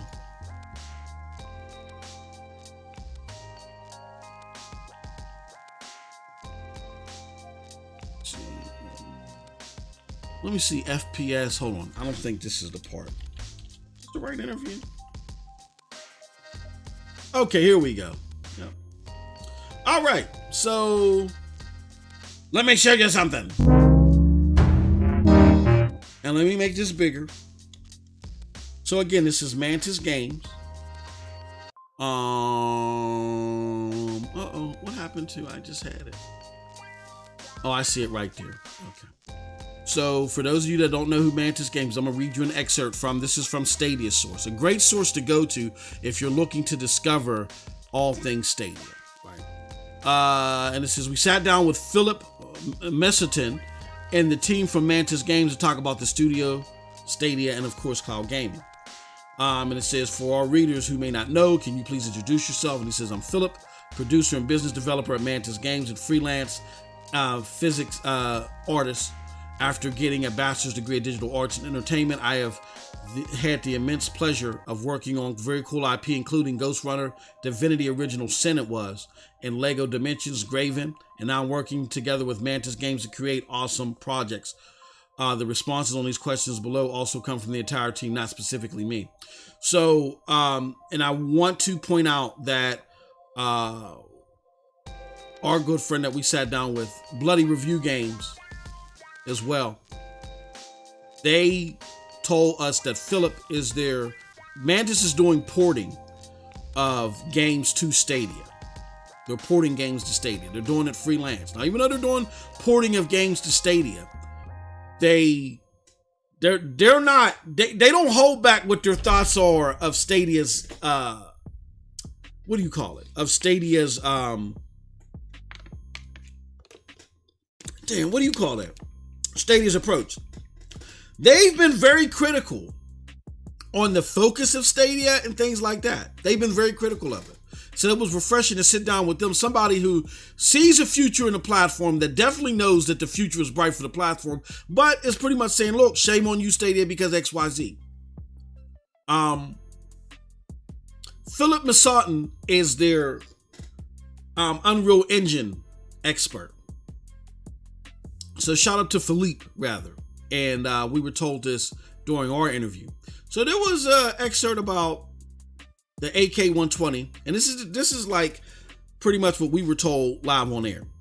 So Stadia source asks Philippe, what can you tell us about the power behind Stadia? Just what exactly could the platform be capable of? The power of cloud-based gaming is that the performance isn't tied to the user's hardware. Not everyone can afford to buy the latest gaming console or gaming PC. And a service-based model where you only need the screen and the internet connection solves that in part. Just like home consoles, it's useful to developers to know exactly what the platform is capable of. Whereas almost everyone owns a different kind of gaming PC configuration, and supporting all of them optimally can be a hassle. Stadia is already capable of supporting up to 8K resolution and up to 120 frames per second. I repeat, Stadia is already capable of supporting up to 8K resolution and up to 120 frames per second. We just haven't seen a lot of games that could reach these numbers because it's up to the developers to optimize their games for the platform, and that's not easy and an easy investment. It must be taken into consideration the time spent worth it. The data consumption and the internet speeds of the players need to be taken into account as well. Not everyone has access to unlimited data plans or consistent speeds of 35 megabytes per second and up. So that also connects to what we're going to say in our first episode. Look, it's not just about how well the performance of the tech is natively, but you got the codecs, the other technology behind it, which is a delivery, or not the delivery system, but helps you transcode all that data that's coming through from these servers to your home, to your screen. You got to have certain codecs in place within the technology that can balance out the data usage along with the performance and the fidelity. That's trickery that they got to figure out. So even though it's already capable of AK-120, they got to make sure that the codecs are in order. And then you got to develop for it. So for those that laugh and say, oh, well, it's not capable of this or capable of that, it's hogwash, but you're not going to be the wiser if you continue to listen to the mainstream sources that you listen to.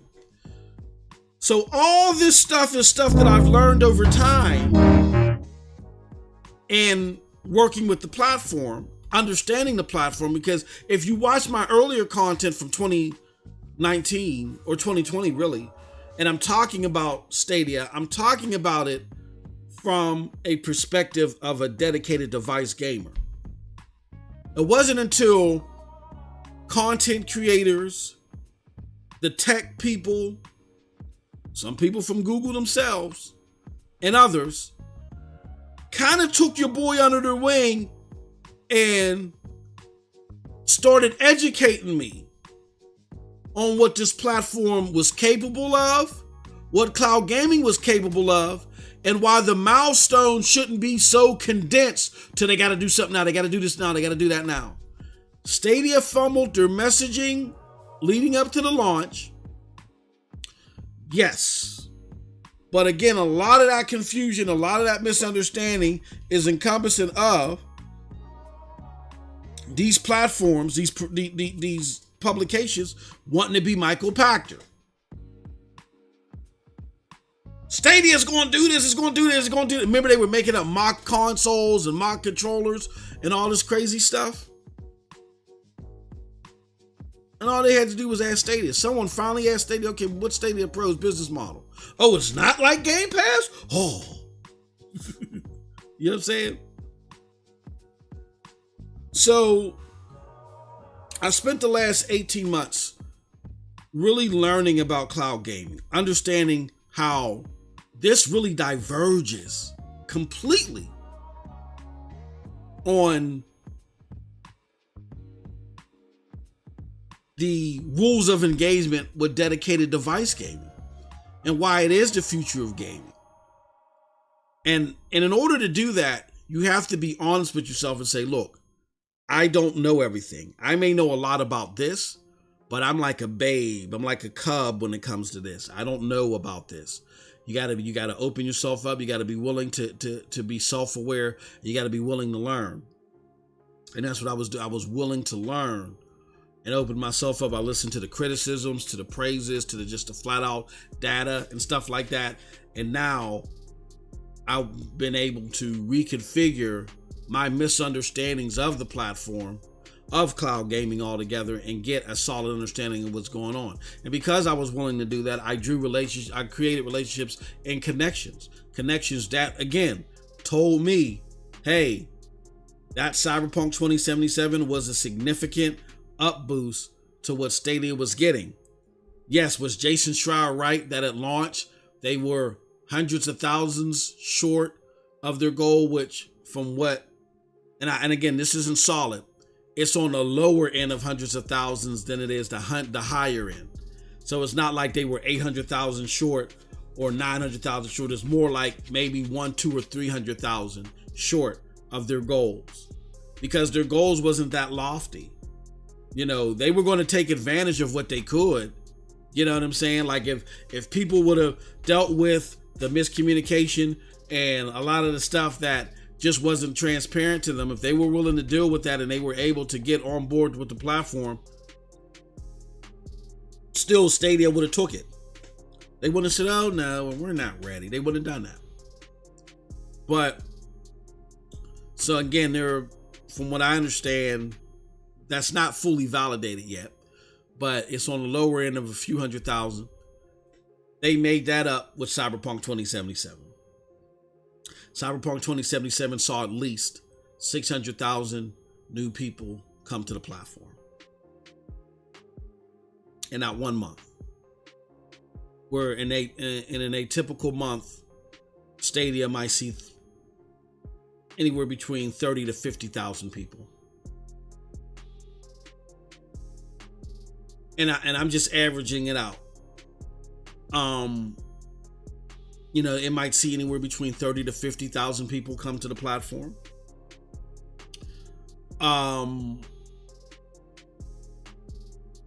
Then, you know, so some months it might be 60,000.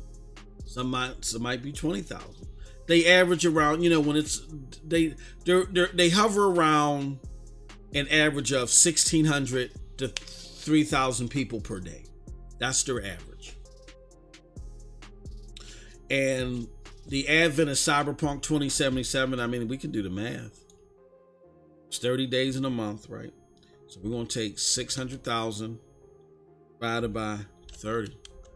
That's 18,000 people a day. Now, is that console level adoption? Absolutely not. However, cloud gaming is a niche 2% business. It only makes up 2% of gaming. No. It don't even make up 2% of gaming. It makes up less than 1% right now. Gaming right now is projected to bring in $186 billion in 2021. Guess how much cloud gaming is projected to bring in? $8 billion. That's less than 1%. That's half of a percent. That's 0.5% of gaming business. So you're trying to tell me that a 0.5% gaming business model pulled in 600,000 in 1 month? Not bad. If those sales You know what I'm saying? If those sales were put on NPD, who knows how it would have placed.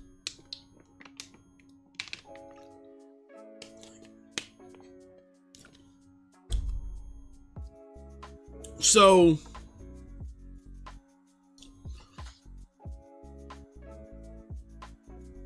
and let me back up a little bit. I don't want people at Stadia saying you're wrong. You're just as bad as the journalists that you criticize MM2K. From data that I've seen, that we've extrapolated, and check us out on this number show for Stadia. The number show for Stadia, the data that we've extrapolated, like companies that get paid a lot of money doing this. Jack Deslip mainly and I were able to conclude, again, 99.9% Jack Deslip, that Stadia's average is around 1,600. I want to say up to 3,000. I saw data last year on the Humbug. I saw data last year that had averaged around 1,600 to 3,000. That's why I'm putting that range in there. Jack didn't put that range in there. I put that in there. I saw the 1,600 to 3,000. In April and May, there was a humongous boost, a boost of 300%. No, I'm sorry. There was a boost of over 1,000%, and then it capped back off and went down to closer to 3,000 up until December, where it shot up to this 18,000 a day total. And again, that's not bad for dedicated device business. Let's do this. I hate to do this, but I'm only giving them this kudos because they kind of predicted that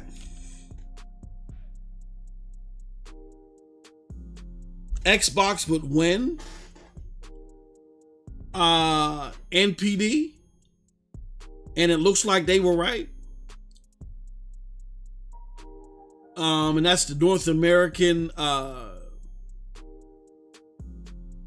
American totals as far as consoles are sold.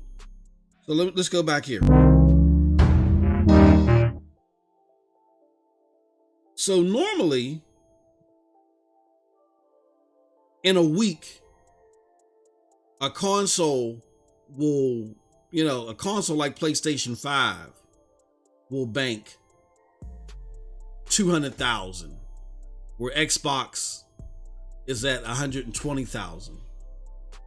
So that's within a week, right? That you're seeing these new consoles do. Now the older consoles, okay, maybe that 600,000. I'm sorry, did I say no 500? But no. I think it was 600,000 total. I think it was anywhere between 500 to 600,000 total for Stadia in the month of December. So for PlayStation 5, if you multiply that by 4 weeks, that's close to 900,000. If you multiply Xbox times 4 weeks, that's what? 480,000. In the month of December, if all of the engagements of Stadia could be measured at an NPD level, like if they could measure, play through the app or engagement through the app or engagement on the PC, because December is also the same month that Stadia allowed you to sign up and you didn't need the phone app at all. I mean, we're well beyond that now. Now it's not even recommended to get the phone app with PWA, Progressive Web App. But up until December, you needed the phone app for something. Like you could play games, but if you wanted to buy a game in the store, you needed the phone app. If there were certain particular settings that you needed the phone app for to do, and if you only played via your web browser, you need the phone app to sync your Stadia controller regardless. But if you only play Stadia through a web browser, you don't need the phone app at all. And that started in December. So that could be another big reason of why Stadia got so much bigger, because people didn't need the phone app. And a lot of people didn't like the advent of you having to use your phone app in order to set some things up in order to play games. They didn't like that. But again, if you take all those engagements from Stadia and you pair them up to the performance that you're seeing with Xbox and PlayStation right now, you very well could argue that they could have placed high up in NPD, that they could have beat Xbox. They wouldn't have beat PlayStation, but they would have beat Xbox. Well, and then but then I got to take that back, because NPD is United States, and we don't know. Well, now we do know. No, I'm sorry. In the article, I take that back. In the article, they tell you how many were United States versus different regions. So all that wouldn't be in the US. I think there was like 300,000 of that was US, and I could be wrong. But that's still pretty good. They still would have got last place. You know what I'm saying? But they still would have done pretty good. So again, for a 1% business, a less than 1% business, to get that high, when on average they were seeing 30 to 50,000, you understand what I'm saying? Do you see why Stadia was like, yo, yeah, we gotta, like, we hit pay dirt with this AAA game, having this AAA game here. Like, let's focus more on that.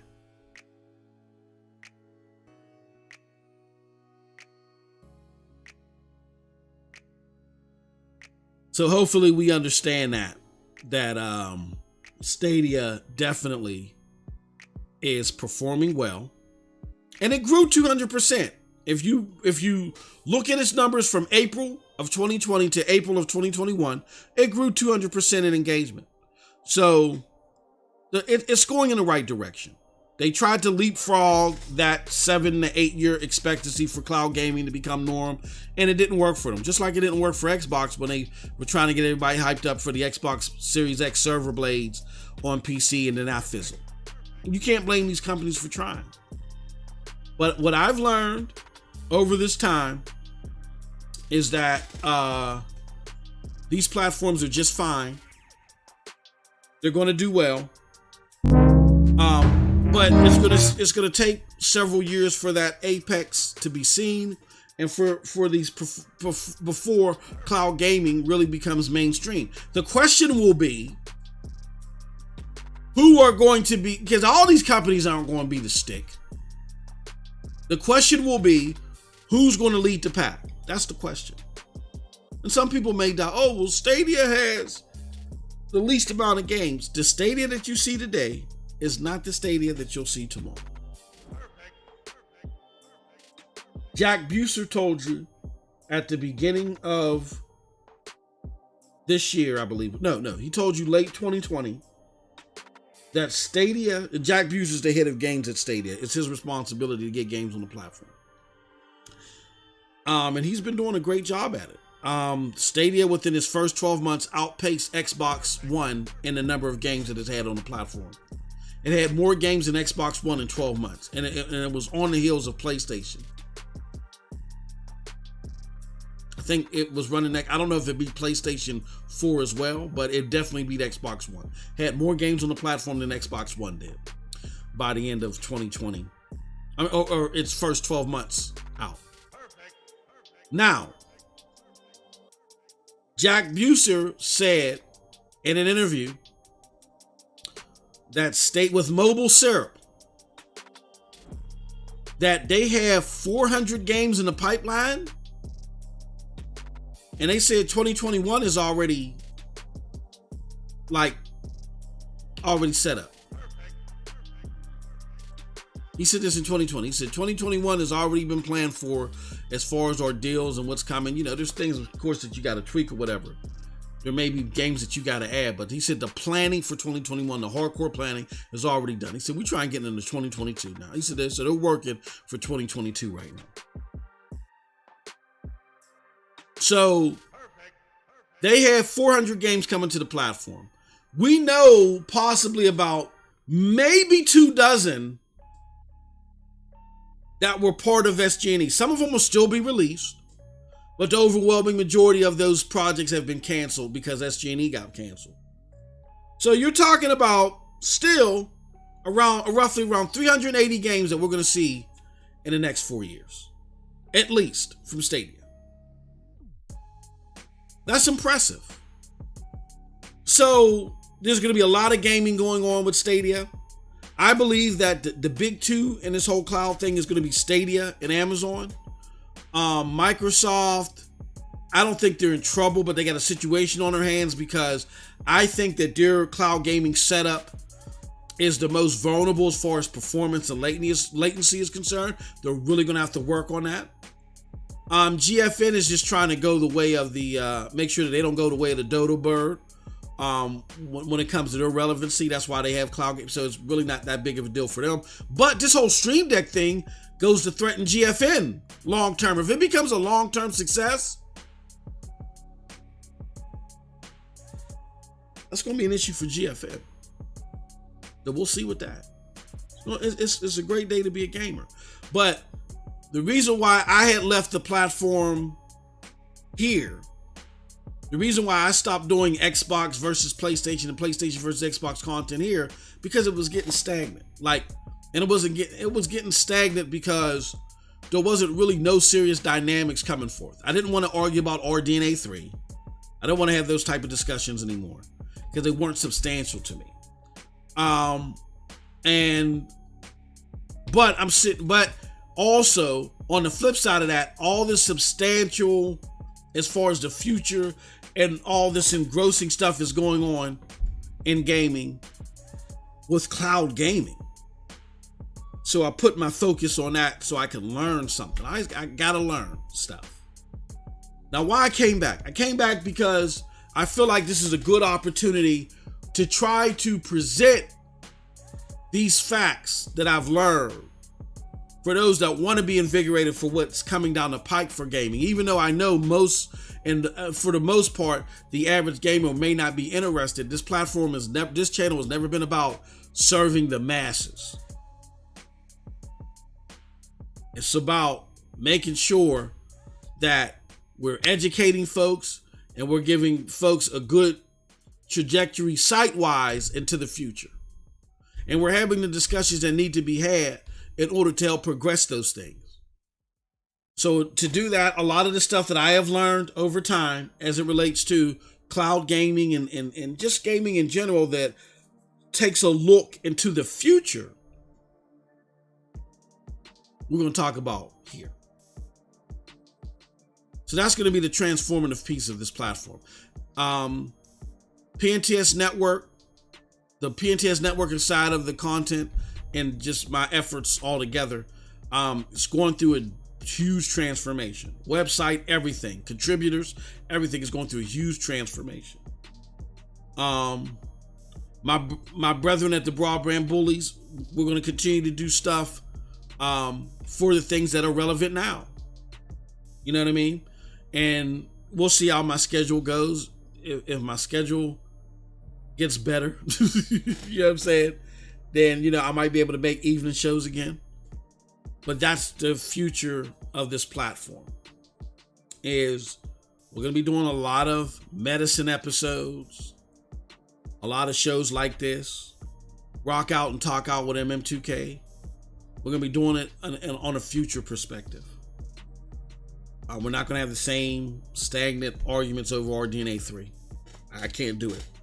After sitting there and going through this transformative experience of learning about this new way this new thing that is going to propel gaming to new heights, and having to humble myself and go through fact-finding excursions and stuff, you know what I'm saying, to get to the bottom of how this tech works and what the long-term plans of it are.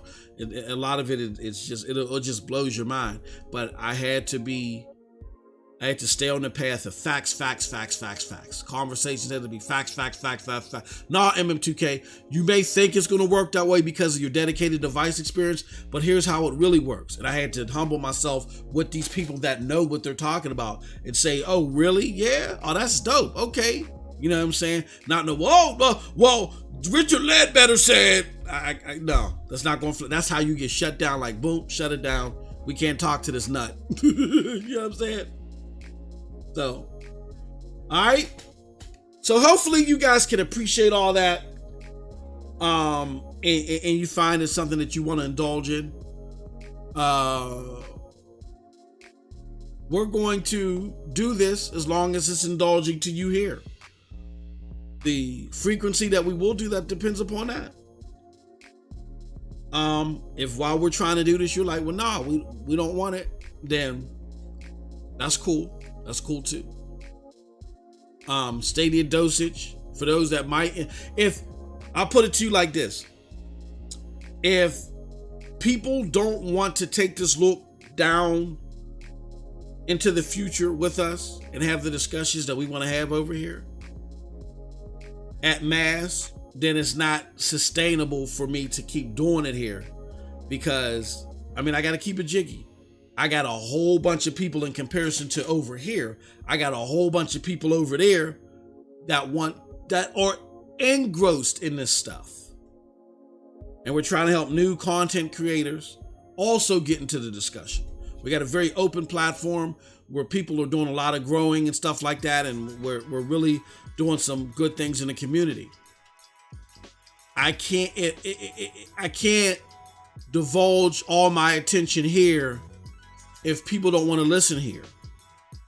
What I will say to those that, if that does happen, I'm being very self-aware. I don't want to be pessimistic, but I just want to let everybody know up front. If it doesn't get any traction here, and we just got to take the message back over there, for those of you that do get indulged while you're listening to it over here, join us at Stadia Dosage News. Join us at Stadia Dosage Streams. Check out the PNTS Network content, along with checking out the content that we do at Broadband Bullies and all that other stuff. For that expedition down into the future of gaming, you might have to continue the journey there. Okay. And with that said, that's it from your boy, man. I appreciate all of y'all for listening. This is going to go live. I recorded this in advance. This is going to go live. I'm going to try to make it live tonight. No, I'm going to make it live Monday. It's going to go live Monday. And then it's going to go live at a time to where I'm normally not on. But I know a lot of you guys are up and stuff like that. So we're going to go live tomorrow. And then we're going to have the first episode where I'm talking while I'm playing a game, go live on Wednesday. That's already pre-recorded and ready to go. And then we'll see how we handle future episodes. Depending upon your reaction, if you guys really enjoy the content, we'll do live shows instead, okay? We'll do live calls, take comments and all that stuff. It's all up to you. But with that said, man, I appreciate all of y'all. Thank y'all so much for y'all support. And check us out at Stadia Dosage News. Check us out at Stadia Dosage Streams. We also, part of Stadia Dosage News, we got this part called the Cloud Gamer Chronicles, which we may be looking to bring here. It all depends. We're looking for a permanent home for Cloud Gamer Chronicles. Right now, it's available to our members over at Stadia Dosage News. So if you are looking to learn more about cloud gaming at a wide scale, not just Stadia, but with all of them, go ahead, become a member over at Stadia Dosage News, and you'll get access to our Cloud Gamer Chronicles series. Okay. And with that said, thank you all very much, man. Appreciate and love all of y'all. Can't wait to see y'all again. And until next time, have a wonderful, wonderful gaming day. Peace.